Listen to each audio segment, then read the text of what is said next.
Welcome to Weddings Unveiled, the podcast designed to help you build a productive, profitable wedding or event business. Here's your host, Angela Profit.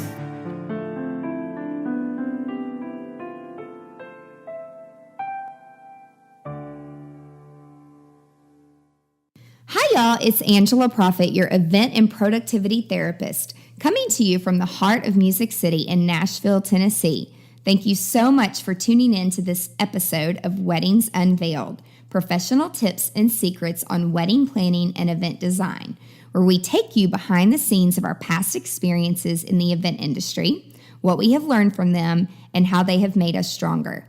This podcast will help you grow a productive and profitable business to launch you into success within the hospitality industry.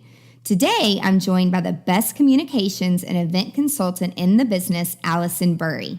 Hey everybody, thank you so much for having me, Angela. I'm so excited to share some of our past experiences together. We've definitely been through some unique situations over the years. What are we discussing today? Today, we are going to talk about a couple things, but to sum it up, I would say the tip is keeping your emotions under wrap and remain professional no matter how unprofessional others may act. Well, tell us the story. What happened this time? Well, this time, again, we had a couple things. I'll just start with rehearsal.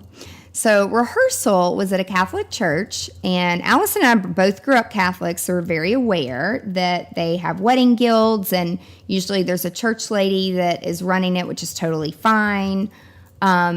This particular lady really had annoyed our client just throughout the planning process by asking her questions and sending her emails and phone calls. And the bride had told us very point blank, like, I don't want to talk to her. That's why I'm paying you guys. I want you to answer all the questions.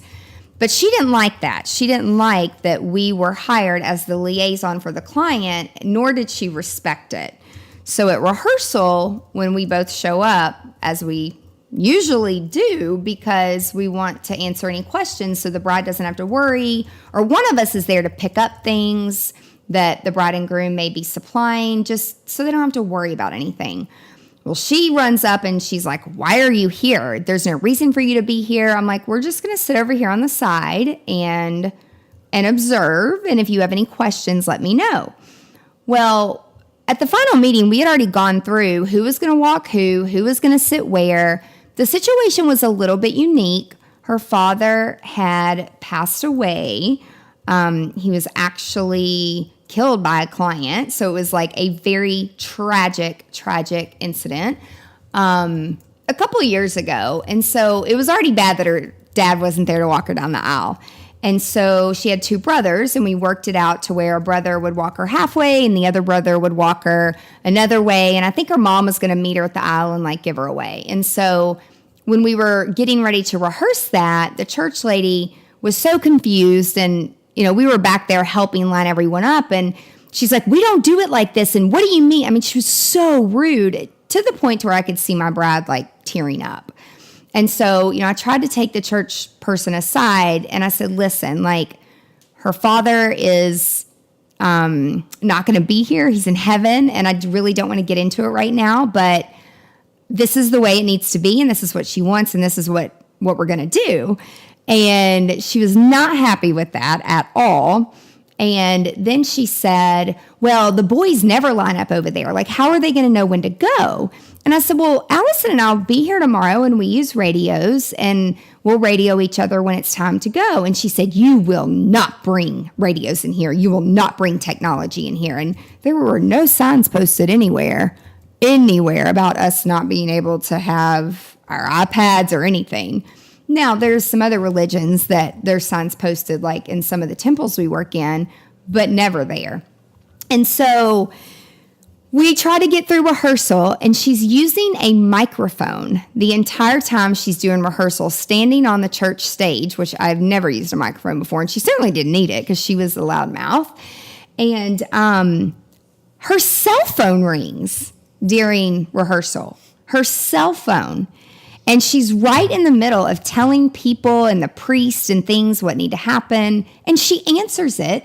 And she proceeds to have a conversation with the microphone up to her mouth. And I'm just sitting there like, this is too good. Like, I got to get my phone out and like video this. Like, this is so rude.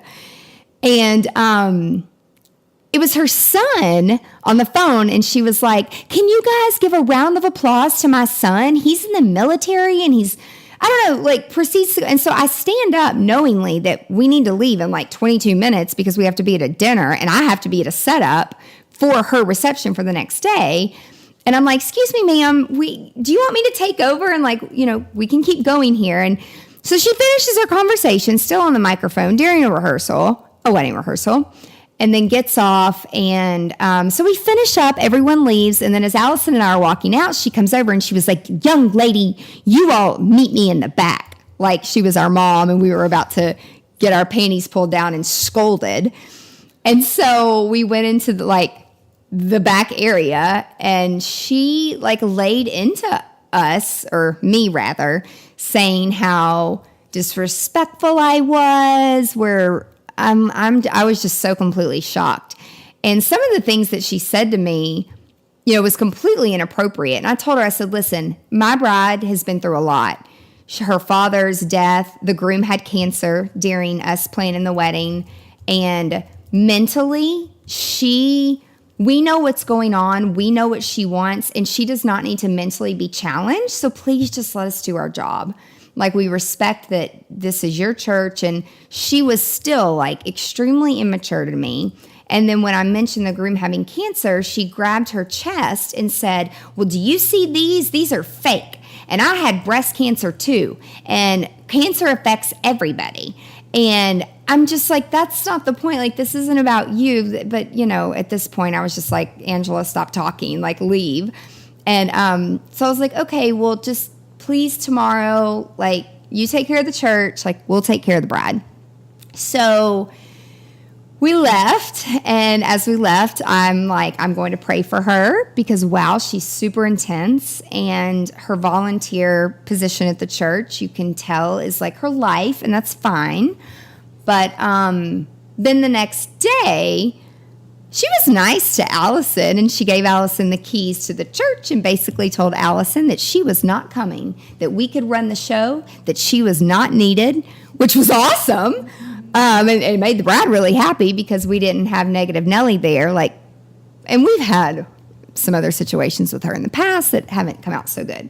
So that was one thing that was like super uncomfortable, where I really wanted to be unprofessional, but I wasn't. Like, I kept a smile on my face, and there's a few things I learned from that. I'll tell you that later. The next thing is, so we leave the rehearsal, and then I went to the setup, and I was going to work through the night because they allowed us to hang drapes and chandeliers during the night when the venue was closed to the public, so that when it reopened at 9 o'clock the next morning, everything was already done. It was like a 10-hour install. So I get there, and my design team is there, and they're all ready to get up in the lift, and we think we're just going to be fine. Like, oh, we'll get this knocked out in a couple hours. So the rigging team from the venue was also there, and some of the stuff that the team was going to hang with said that it was made in China, and apparently it had to be made in the USA, which I thought they were playing a joke on me. And so here I am on the phone at like 1 and 2 in the morning, calling all these 24-hour Walmarts, trying to find certain clamps that were made in the USA. So I got a hold of 2 different Walmarts, and I'm driving around town in the middle of the night picking up C-clamps because the vendors are behind, like hanging things anyway. I just again thought I was kind of like in a bad nightmare.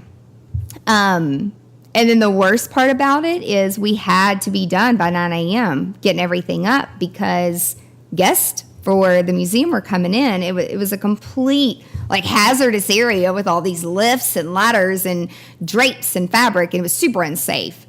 And so the security guards there were like, you've got to finish up and get out. And so we did not get to finish hanging all of our drape. And it looked okay, but it's not what we planned for. And it all goes back to no one ever communicated with my design drape team that the clamps had to say, this has to be made in the United States. No, because we lost so much time from hanging. And so we did what we could. I go home at 9 a.m. and then Alison and crew 2 comes in to start running the day stuff. But there was so much going on behind the scenes. It's not like I could really go rest or anything. So it ended up okay, but I definitely learned to ask more questions. Yeah, that day was a very unique one. And with the lady at the church, I think sometimes we feel like there's some turf wars going on there with who is in charge, and we're happy to let anybody else take control. We're just there to help the bride, but she was definitely an unhappy person, and we have to get to work with her a few times since then and a few times before then, and we're just, we're prepared for it, and we warn our clients, and we just have to grin through it and just kill them with kindness. But as far as all the rigging and everything, we couldn't control everything that happened, and we definitely have learned for next time, especially working at that venue, that's a requirement. So we learned a lot, and we will definitely keep all that in mind next time we work there. But Angela, what was your biggest takeaway from everything that happened that day?